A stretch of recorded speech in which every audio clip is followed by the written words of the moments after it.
Hi everyone, Anjum again. Welcome to my kitchen. We're going to do something different today. I'm going to do a chicken spinach biryani. Different because I am going to use my previous recipe as a base. I gave you earlier a recipe for quick and easy chicken curry. I will post it again together with this recipe as a reminder, but that is what I am using as a base for our chicken spinach biryani. Very easy to make, very fast, and it's a whole meal by itself. I start with this. I have prepared one recipe of biryani right here for you. I'm going to show you last, but I am now going to tell you how to prepare and layer the biryani.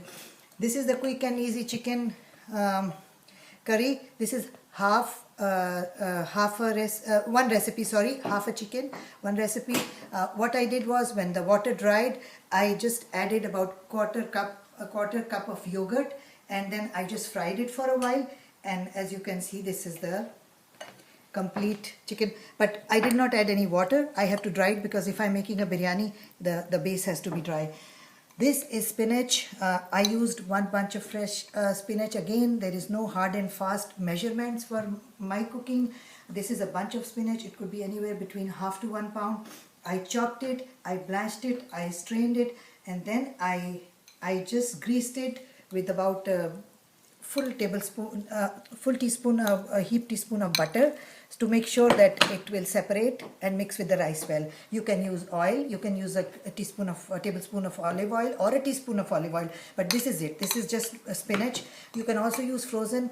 You will have to boil, again blanch, but you make sure that you mix it well, because so that it will not stick and become lumpy in your biryani. I prefer the fresh, but frozen is equally good. This is basmati rice.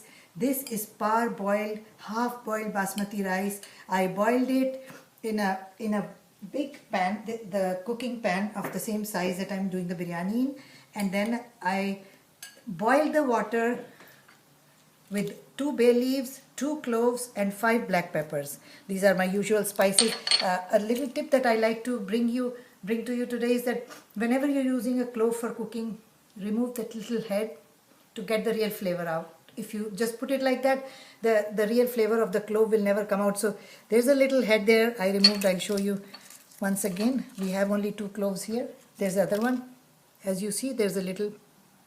And also for a toothache, this is the best medicine. You just remove the head, put it on the whatever tooth is hurting, and just press it in your mouth for a few minutes, and the toothache is gone.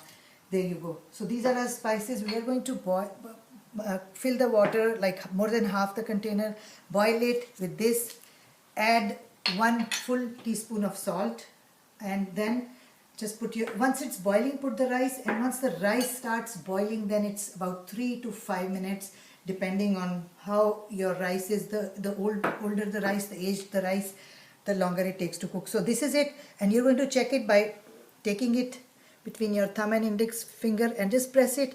It will not break easily. See, it's not soft. It's a little harder rice. When you strain the rice, remove the starch. You have to reserve about half to 3/4 cup of starch. We're going to use it for the biryani. I have here yogurt, 1/4 cup of yogurt, just beaten with a teaspoon of water and half a teaspoon of oil. This is yogurt. This is rose water. A teaspoon of rose water mixed with a pinch of yellow. This is a edible yellow food coloring that we use in our spices from subcontinent, India, Pakistan. They use this kind of spice. So this is the color. This is food coloring, and you mix it, and this is what you get. Last, I have oil. This is about 2 tablespoons of oil, cooking oil, and I'll show you how to layer it now. This is how you layer it. We're going to pour our chicken here. We're going to put the chicken in the bottom. I'm going to use a little bit of if you have freshly cooked chicken, you don't have to do what I'm doing here, but I'd like to rinse the spices. These are the best spices at the bottom. There you go. We add the spinach. The reason for greasing the spinach, like I told you, I put a little butter, you can use olive oil, is so that it will mix well with your rice later. Okay. We're going to put the rice now. We're going to cover this with rice. If you notice, I have not added any liquid as of yet. There is no liquid ingredient. It's all dry. We are now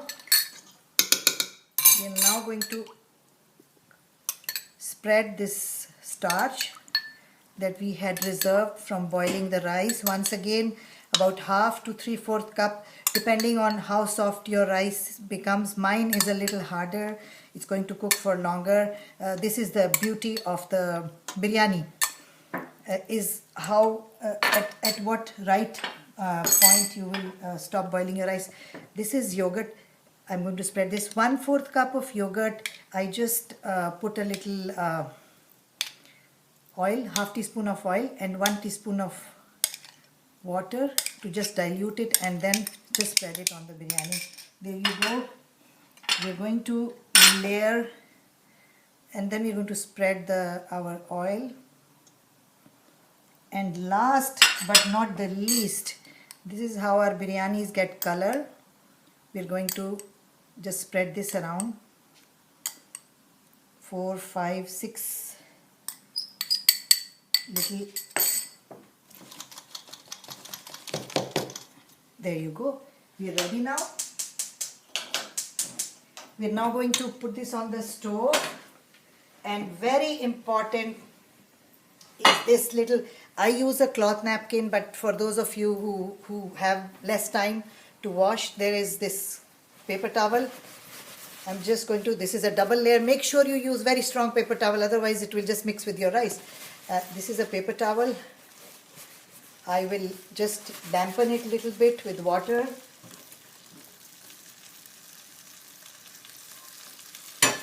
And we're just going to make sure it's damp, little damp, and then we're going to put it on the stove and cover it.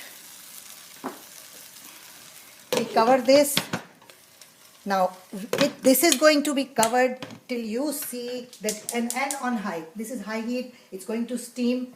Once you see the steam coming out of your lid, you can tell that the rice is all heated up and ready to cook. At that point, we will lower to maybe just like a simmering heat, low 1, 2, and then we just leave it for 20 minutes.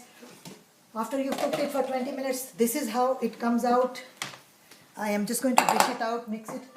This is going to be your rice about 25 minutes from now, because it takes about 5 minutes to heat, to steam, another 20 minutes to cook on very low heat, and then this is the result that we get. This is the end result. This is the cooked biryani, ready to serve, ready to enjoy. One more thing, for those of you who like a little salt, you can sprinkle a little salt on top of the rice when you're cooking. I don't, because I added enough salt in the chicken, and then there's salt in the rice when I'm boiling. So there you go. This is a chicken spinach biryani. Very easy. Once you have your curry, then total preparation and cooking time is about 40 minutes, and it's a whole meal. That's it. Enjoy.